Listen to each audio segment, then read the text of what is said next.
Hello, and welcome to the Poetry Pea Podcast, where we dive into the world of haiku and other short-form poetry with curiosity, creativity, and a pinch of fun.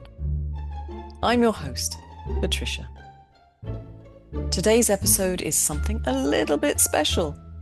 It's our very first Poetry Pea Salon, a live event, yes, live, in which poets came together to read, discuss, and celebrate haiku. Now, as this was a live event, there were just a few hiccups along the way. Nothing major, just the charming unpredictability that comes with anything done in real time. But I assure you, it shouldn't affect your enjoyment one little bit. You can also watch the full event on YouTube if you like the visual experience or want to relive the conversation with a cuppa in hand. My preference, as you know, is for a cup of rooibos tea with mint and ginger. Delicious. What's yours? So anyway, this event was all about Zōka and the excellent book, One Thread.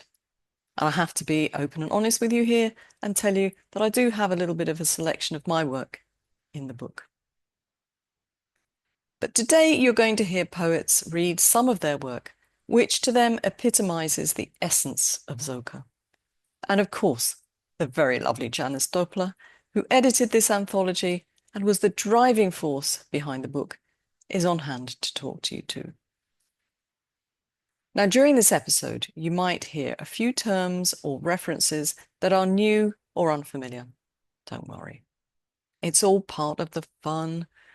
I always say that reading and listening to poetry is both pleasure and an education. And if you've joined me for the last 8 seasons, you'll know I've certainly learned a great deal. And I continue to read books, essays, and poems with that dual purpose in mind. And I'd encourage you to take note of anything that sparks your curiosity. Maybe do a little bit of exploring of your own. You'll find some extra resources added to the show notes. Okay, let's get going. Here's our recent live event. The first poet up to read to you is Don Baird, who wrote about Zōka, the power of becoming. Enjoy.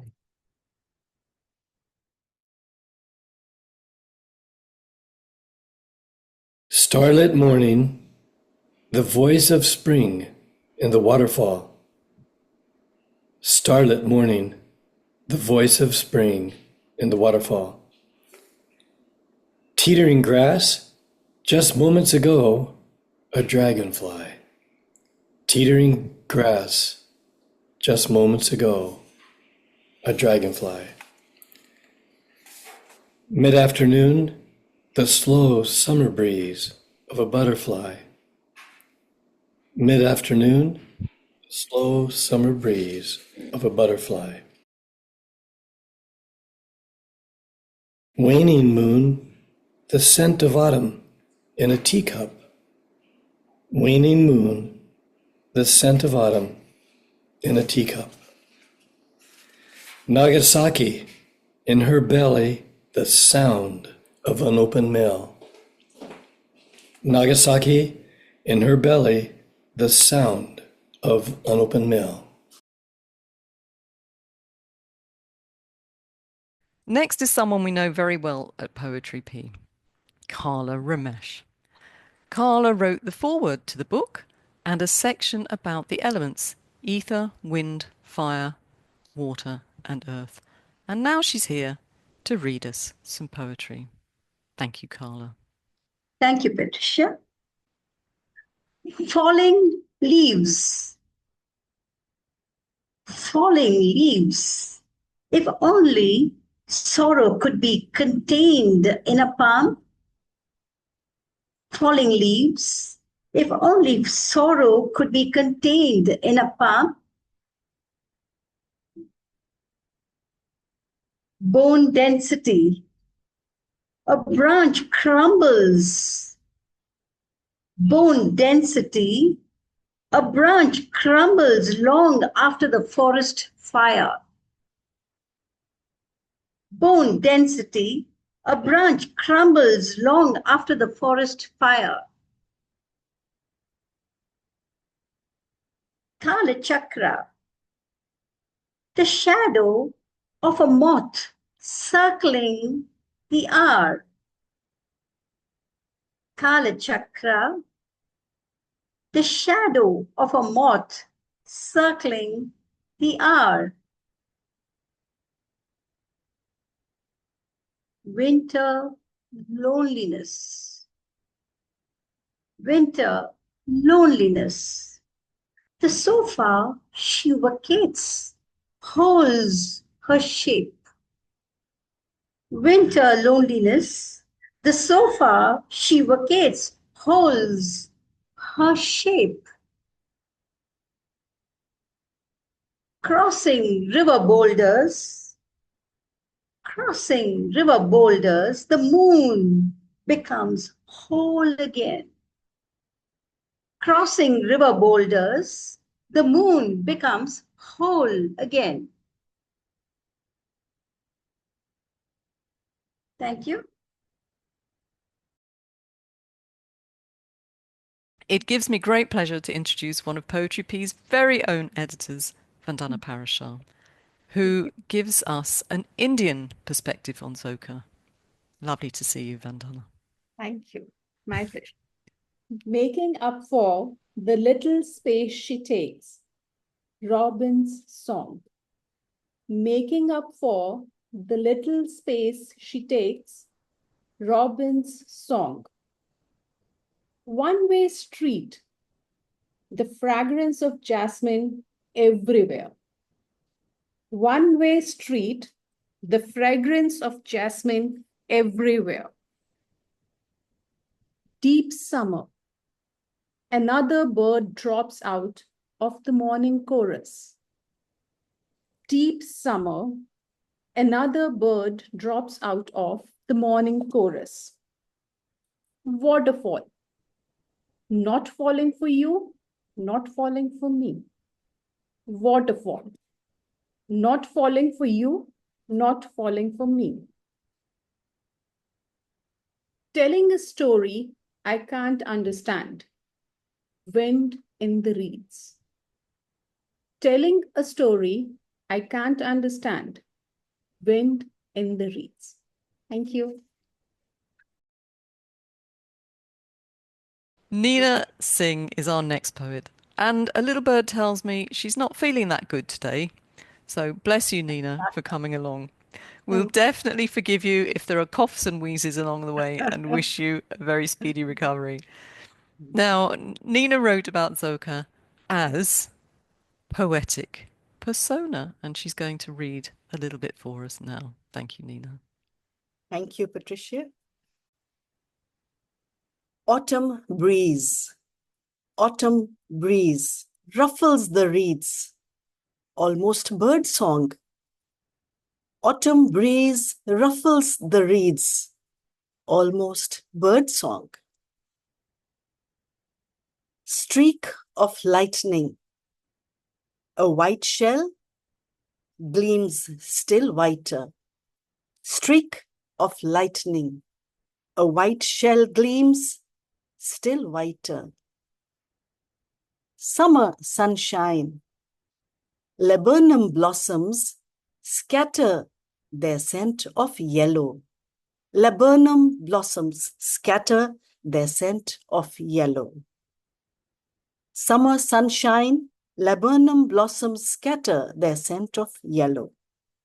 Zazen, a lotus rises above the mud. Zazen, a lotus rises above the mud. Autumn song, in green spaces, a linnet's wings. Autumn song, in green spaces, a linnet's wings. Thank you. Lakshmi is a Poetry Pea regular, and like a few of the other poets, is joining us from the Indian subcontinents. Your topic, Lakshmi, is very interesting. I'm probably going to pronounce it wrong, so you can put me straight. Prakriti, which was the pulsating voice of the gunas. So forgive me if I've got that wrong. Do correct me. And Prakriti. It's okay, Prakriti. thank you. Okay, let's hear your poetry. Thank you. Newspaper kite. The obituary page, now closer to heaven. Newspaper kite. The obituary page, now closer to heaven. War museum. Pin drop silence in the gun room. War museum. Pin drop silence in the gun room. Dung splattered street. And Iktara tunes the Godhuli. Dung splattered street. And Iktara tunes the Godhuli. Maddening wind. The crow chases an eagle for nothing.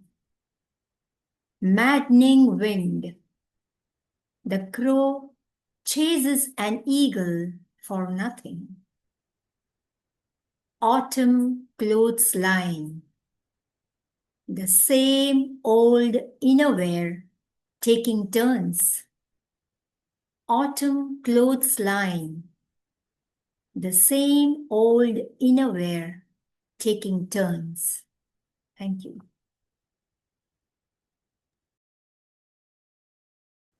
Now we're coming back to Europe to hear from Ileana Stoyanova, editor of the British Haiku Society's journal Blithe Spirit, who wrote in the book about navigating through Nava. Again, probably pronounced that wrong, Ileana, so you can put me straight. But what struck me when I was reading your particular section was, as it did with many of them, and Lakshmi's as well, was that we share, wherever we come from in the world, we do seem to share certain philosophical and religious bits and bobs. That we have so much in common, more in common than separates us, really. Yes, indeed. I totally agree with you. Attached to the rest of the world, baby's first smile. Attached to the rest of the world, baby's first smile. Sudden rain, the silent fall of buds swelling to bloom. Sudden rain, the silent fall of buds swelling to bloom. Moon path, no ripple, no cloud. Moon path, no ripple, no cloud. Night river, a single leaf floats on the moon path. Night river, a single leaf floats on the moon path. Misty lake, only the arch of the swan's neck. Misty lake, only the arch of the swan's neck. Thank you very much. Last for this section of the reading is Nikki Gutierrez, a theopoet from Ohio in the US. I don't know about you, but until I met Nikki, I didn't know such a thing existed. But now I do. Thank you. And Nikki wrote this time about Zōka, a haiku cosmology. Morning sun, a blue heron lifts one leg. Morning sun, a blue heron lifts one leg. Daily prayer, the cry of the cicada. Daily prayer, the cry of the cicada. Virgin snow, the cardinal cuts through. Virgin snow, the cardinal cuts through. Temple shade, one more spider lily blooms. Temple shade. One more spider lily blooms. Breaking the moon. The plop of a bullfrog. Breaking the moon. The plop of a bullfrog. Thank you.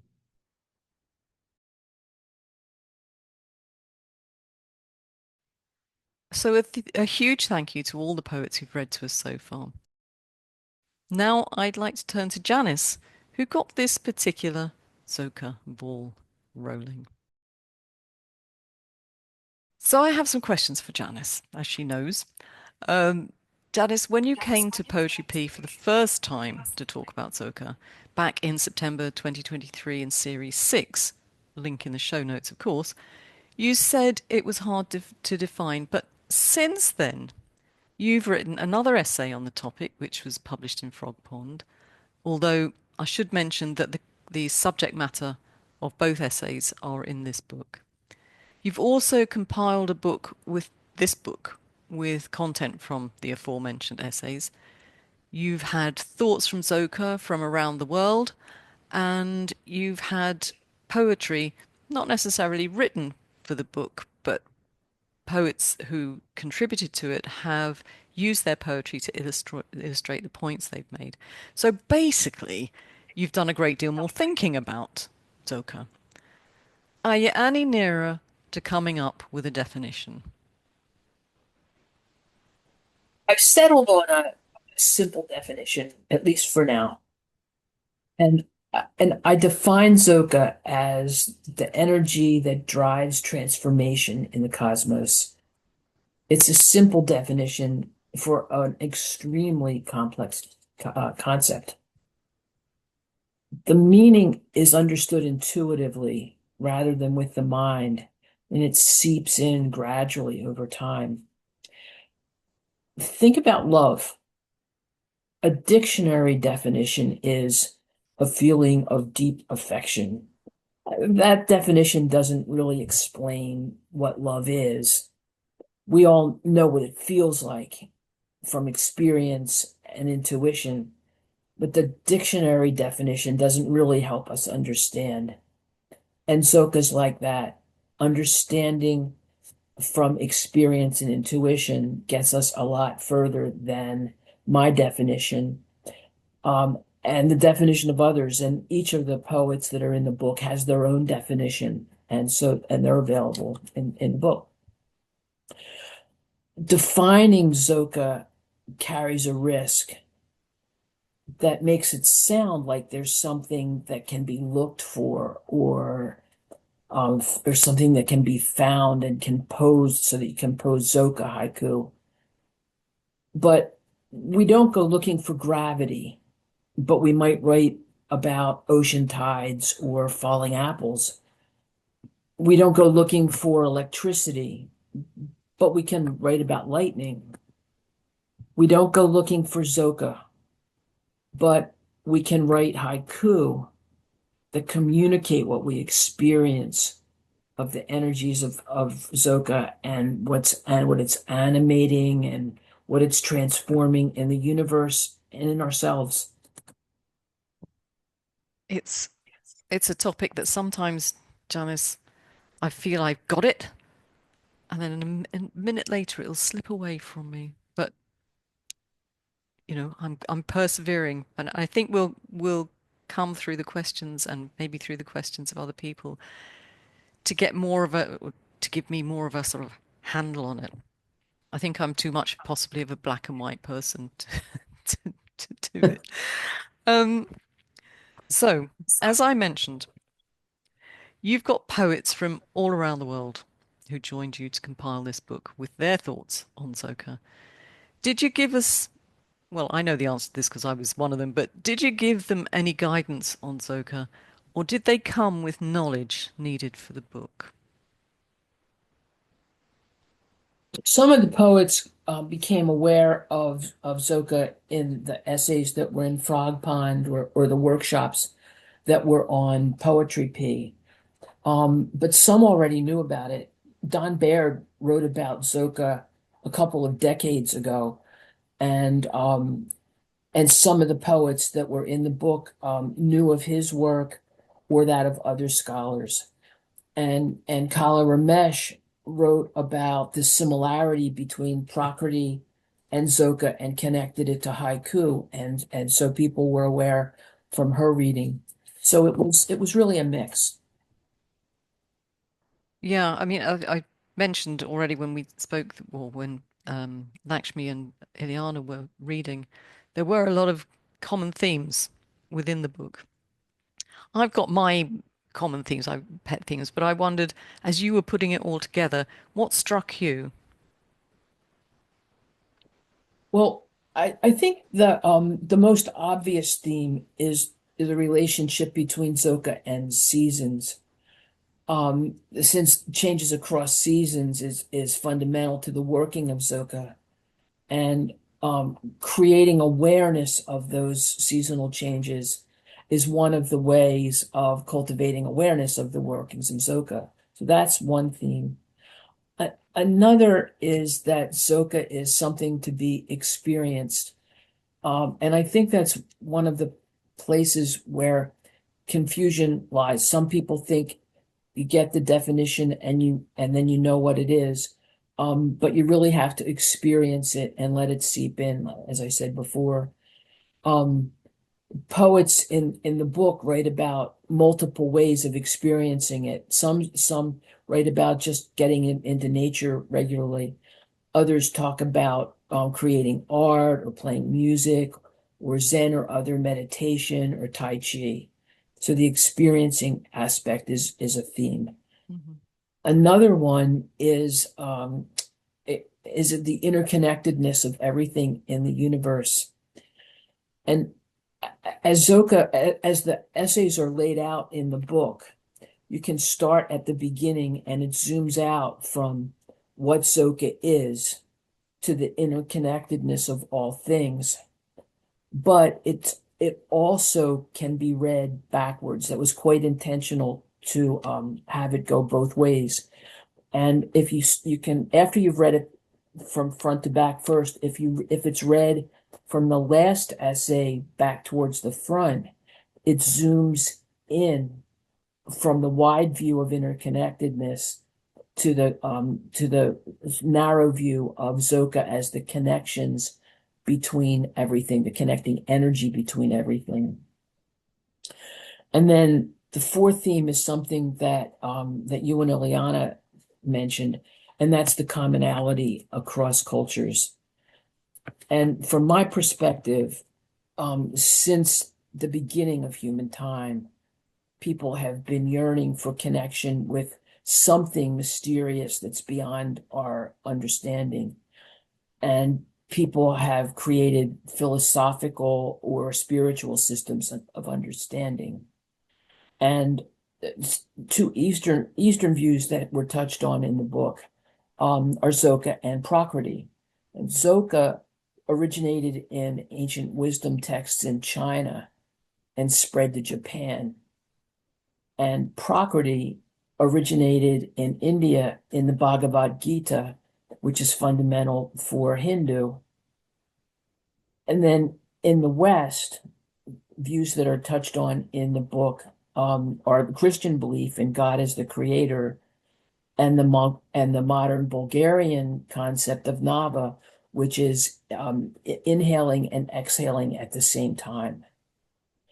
And noticing those commonalities is something that helps us realize that we're all united, that there's more that unites humans than that separates us from one another, regardless of where we live or what we believe. Yeah, I think it's the Christian belief of God as creator that puts a spanner in the works for me sometimes when I say that I think I've got it, and then that little niggle, that idea pops into my head and it sort of pushes all the other possibilities out the window. But I'm getting there, Janice, I'm getting there. As well as common themes, I found some interesting, what I called outliers. You and I have discussed whether that's the right word, and we'll talk about that in a minute, or you'll put me straight in a minute, I think.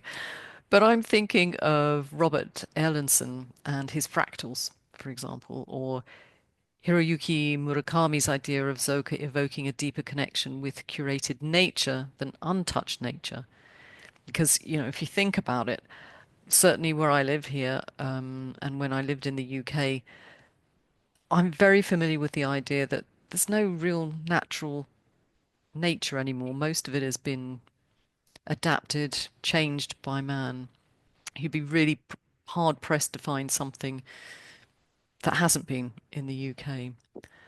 But I was also struck by Emiko Miyashita's thoughts, and if you'll allow me to sum up, she said, I think it's a lady, isn't it, Jana? Yes. Good. She said there was a difference between a verse that comes to the poet and one that is crafted using brains and skills, and that's a topic that comes up quite often in the haiku world. And she also said that in the Eastern way of perception, nature and humans are one.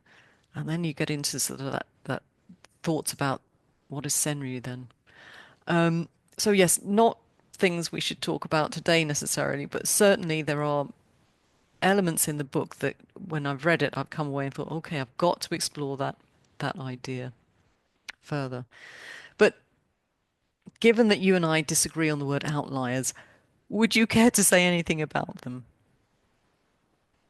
Well, as I've said before, I wouldn't really call any of the poet's views as outliers. And that's because my intent was to gather a group with as wide a range of views as possible. And Zoka's, the way I understand it, Zoka's a creative energy that is in each poet, and we're each a microcosm of the energy, and it's equally valid in each one of us, regardless of what our perspective is. So there can't be an outlier if we're all equal. And to me, it's poets that seem to be outliers might depend on a reader's starting point. And with Bob Erlandson, for example, he wrote after the first essay was published in Frog Pond. Bob, who I didn't know at all, wrote to me about the creativity of Zōka, and he compared it to fractals. He's a scientist, and as soon as I read that, I knew that was something I could agree with absolutely. And I didn't know at that point if I was going to put a book together, but I knew if I ever did, that fractals had to be in it. So in a way, fractals, which struck you as an outlier, was one of the beginning points. So and we could start anywhere. I mean, I've told friends that I've given the book to. There was one who doesn't write haiku, but she does martial arts. She does Tai Chi. And so I told her, read Don's essay about Zōka, and then pointed her to Bill Setty's art essay about Tai Chi. And I could go on, but I won't. That gets the point across. I think we probably won't. We're always going to disagree on the word outliers, but I suspect my scientist husband would know exactly where you were coming from with the idea of fractals.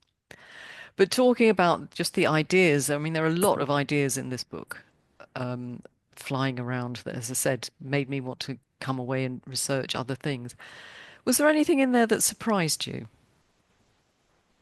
Well, in the beginning, the thing that surprised me the most was Hiroyuki Murakami's notion that Zōka is about human created beauty. And it seems to me that what he was saying is that human created beauty is as beautiful as natural beauty. And I was kind of puzzled by that at the beginning, but then I thought about when I walk in Chinese or Japanese landscape gardens, I feel as deep a peace as when I walk in the woods or an ocean beach. And haiku are natural creations. So I've come around to his really valuing his view that was a surprise at the beginning. And now, now that the work of Zōka, of One Thread is over, I can actually read it for pleasure and for learning. And so when I read it now, I keep finding nuggets that continue to deepen my understanding of Zōka. And for me, each one of those new nuggets is a small surprise, even though I've been reading them for a long time now. Yeah, absolutely. I think I feel the same way about it when I pick it up and read it. There's just so much in there.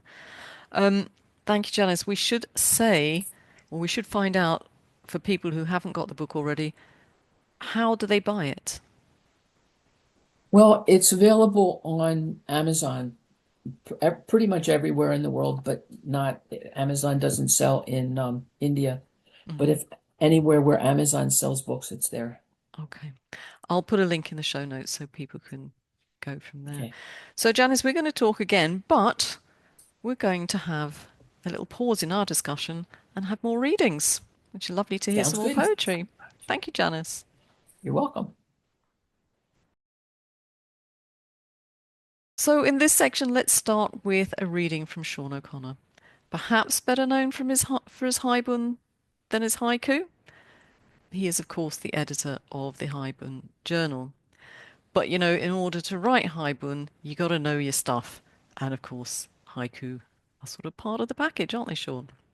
So, Sean wrote of the Zoka of night driving, starting his piece with the sentence, "Writing is like driving a car at night."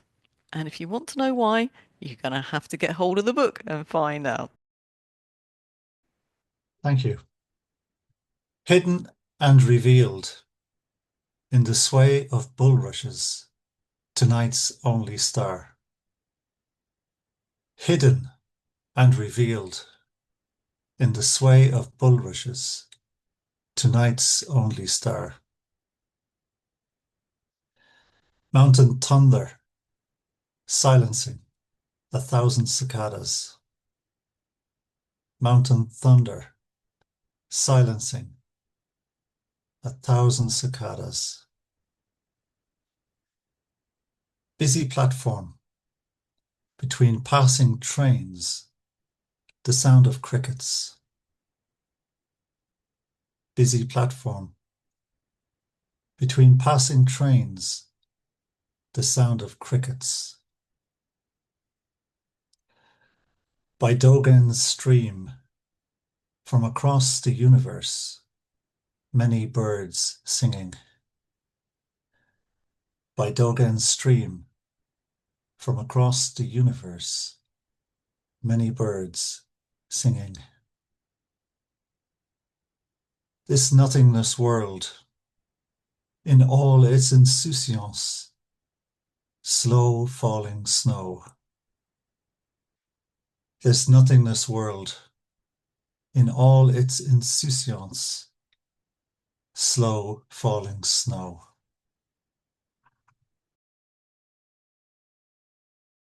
So next up is Patricia Macmillan to come along to read to us another Patricia, another haiku poet who, like me, is guided by the seasons. Patricia wrote of wonderment. Hydrangea. Over tea, mulling the idea of utopia. Hydrangea. Over tea, mulling the idea of utopia. In the growing heat, the garden becomes quiet, as if listening. In the growing heat, the garden becomes quiet, as if listening. Beyond the rainbow, who'd have thought there'd be barbed wire there? Beyond the rainbow, who'd have thought there'd be barbed wire there?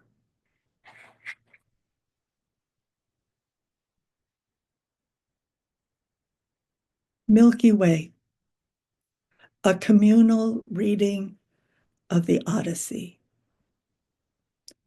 Milky Way, a communal reading of the Odyssey. Underwater canyon. In the shape of night, a whale comes. Underwater canyon. In the shape of night, a whale comes. Thank you. Now we're visited by Chuck Brinkley. And your piece, Chuck, suggests that Zōka is akin to the stuff of life. And you know what? As I was reading it, I found myself nodding along. Thank you very much.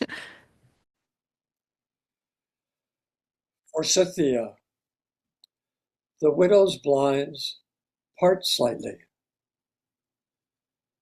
Forsythia, the widow's blinds part slightly. Still life, a fruit fly switches peaches. Still life, a fruit fly switches peaches. Jasmine spilling over the stone wall. A come back here hug. Jasmine spilling over the stone wall. A come back here hug.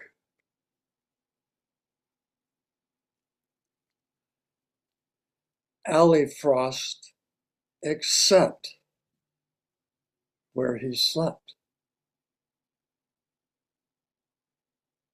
Alley frost, except where he slept.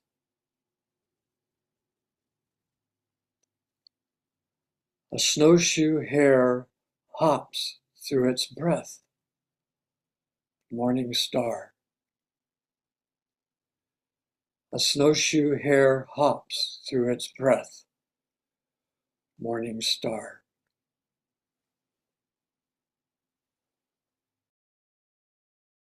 So Joe Balistreri. Joe, I have terrible problems with your surname. Am I getting it anywhere near right? Very good. Thank you. Joe writes, one of 10,000 things in the book. Zōka as the music of universe. And to know why, I would highly recommend reading her section of the book.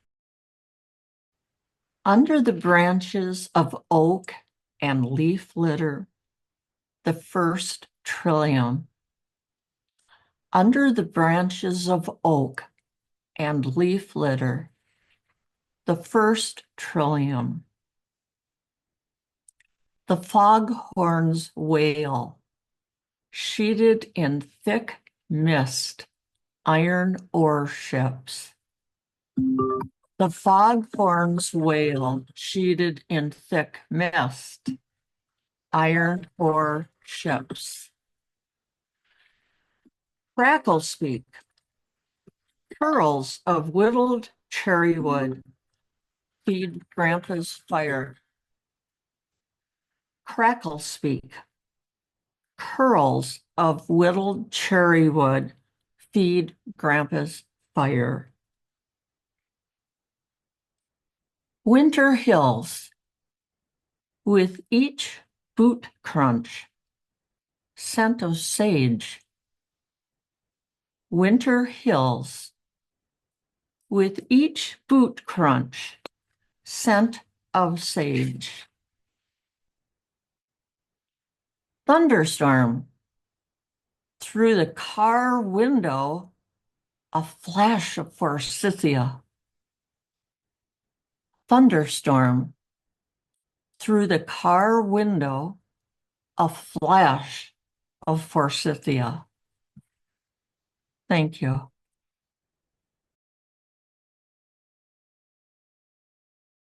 To bring our reading to a close today, we are joined by Bill Setti, a fellow practitioner of Tai Chi, I believe, and his piece is entitled Daoist, I can never say that word as well, Bill, Daoist Flavored Haiku. Thank you. Washer, dryer, zazen at the laundromat. Washer, dryer, zazen at the laundromat. Waiting for the hot water from a thin branch, the last leaf waves. Waiting for the hot water from a thin branch, the last leaf waves. The sweetness of silence after the news. The sweetness of silence after the news. Movement in stillness, stillness in movement. Green heron hunts. Movement in stillness, stillness in movement. Green heron hunts. Pale moon on Chesapeake Bay, ghost of the oyster. Pale moon on Chesapeake Bay, ghost of the oyster. I'm going to invite Janice to come back. I think it will be very interesting for us to find out, well, just a few things, but first of all, how is Zōka relevant to the writers of English language Japanese short forms? I think that's a really important question because the impulse to write emerges from the energies of Zōka within each poet, whether we're aware of it or not. So if it's there, whether we're aware of it or not, why bother even thinking about it? But for me, cultivating awareness of Zōka is relevant for writers because it has the potential to open what's beyond the boundaries of ordinary thought. And going beyond those boundaries is exactly what the best haiku do.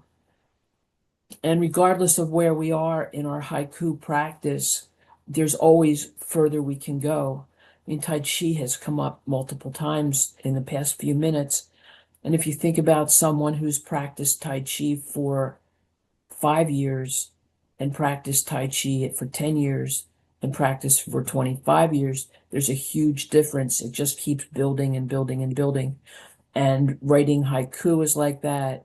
Sensing Zōka, I think, is like that. I haven't been aware of it for that many years myself, but I know it's been changing for me. So I think that makes it really relevant for poets, for writers.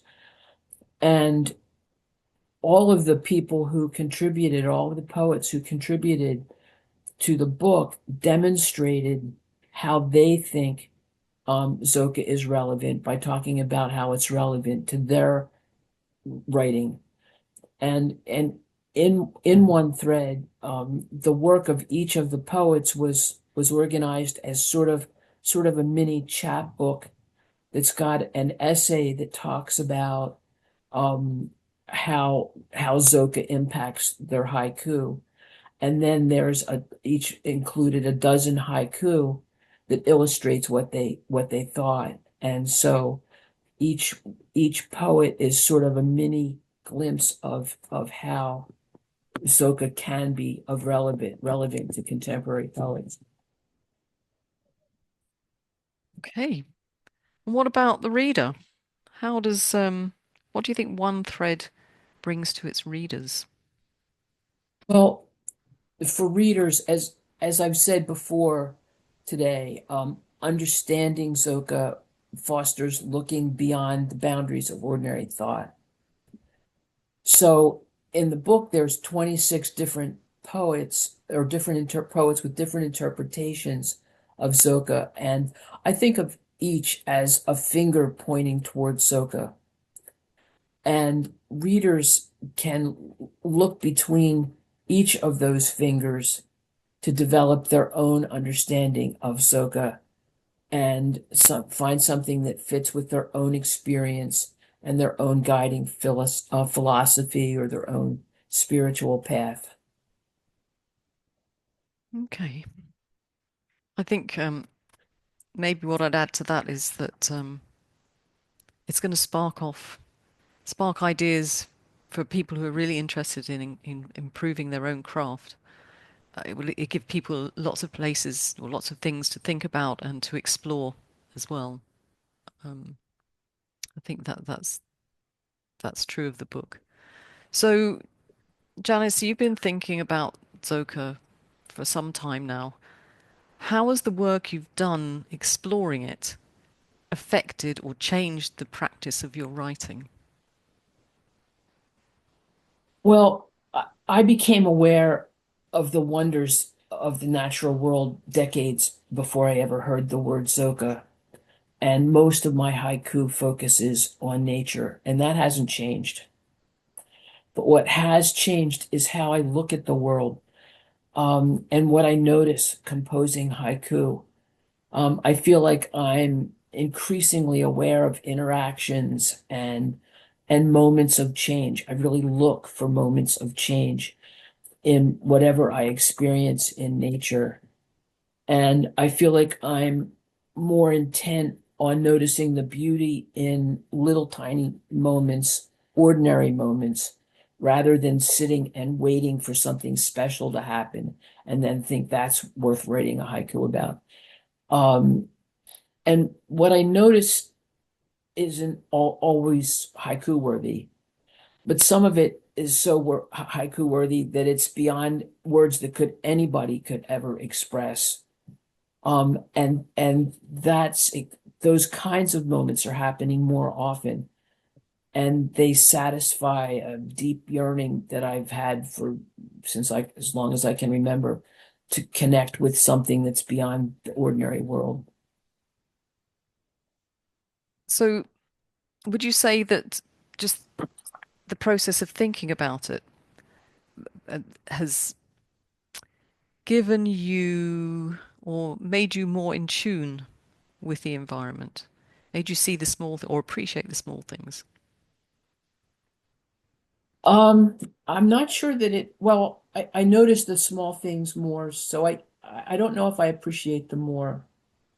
The thing that really strikes out to me is that a couple of weeks ago I was standing on the edge between a salt marsh and a bay at low tide, and it was quite vast. And I know from reading Basho and learning about Japanese aesthetics that sabi is about loneliness. And I was by myself, but I said out loud, Basho would say this is sabi, but this place is not lonely. It's just filled with life. And so that set me into a deeper study about sabi, and it's much too much to go into right now, but I'm just looking differently and seeing things differently and asking different questions and finding different answers. Okay. So we are coming to the end of our session. Just to be on the safe side, Janice, remind people where the book can be bought. Amazon.com. Jolly good. Link in the show notes. So thank you very much, Janice. Thank you for the pleasure of being in the book and working with you on the book. Thank you for coming along today and talking to us. And thank you to all the poets who came along today to read. It's such a pleasure to hear haiku spoken out loud. I really enjoyed it. Thank you very much. Wasn't that great? If you'd like to join us at our next salon event, you should know that priority seats go to our members. It's a very intimate affair. Becoming a member is a lovely way to support the podcast and help us to keep creating content like this. You'll find all the details about membership, including how to join, in the show notes. And what other goodies will you find in the show notes? A full list of today's participants, further reading and resources if you'd like to dive deeper, and a link to the wonderful book we featured here today, One Thread. After the main reading, we had a really open and honest discussion. It was a lot of fun and a rare opportunity to share thoughts in a relaxed and secure setting. That part of the conversation remains private, just for our live audience. Perhaps another great reason to join us live next time? Thank you so much for being with us today. We're really glad you came along. Take care. And I'll see you next time for more poetry, more haiku, and more community. Till then, keep writing. And don't forget to check out those show notes, because I think you'll find some little treats in there. Ciao.